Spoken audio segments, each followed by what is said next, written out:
आपके लोकगीत अपने सबके कि दुबका में झुमका है रोलन, काशी में कनवाली, हाँ पुछले के चुरालन, आहा के ठोढ़क लाली हुनकर नदिया बड़ा भेल हमरा रंगीला लीला कलिया में, हुनकर नदिया बड़ा भेल हमरा रंगीला लीला कलिया में।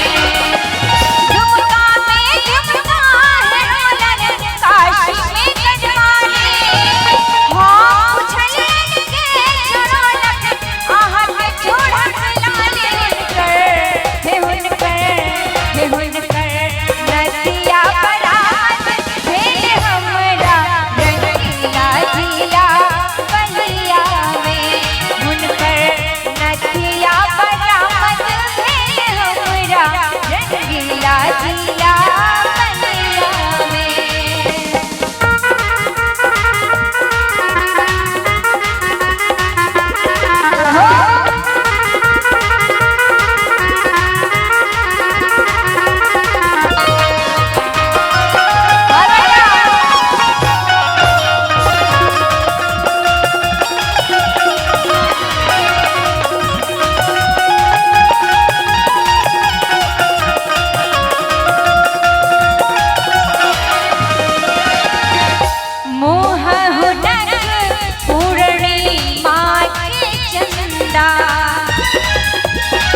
आका मगहिया पानियो पाहुन हमर जान किया लेछी।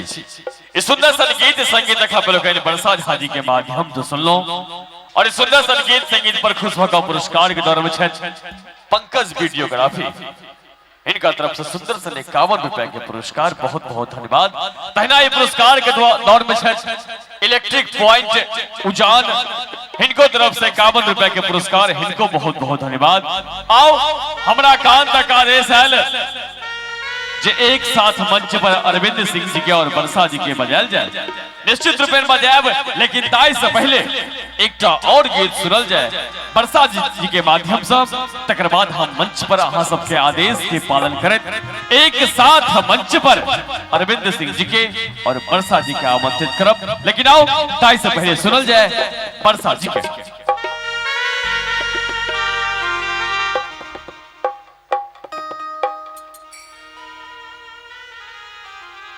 हेलो आओ सुना भाई।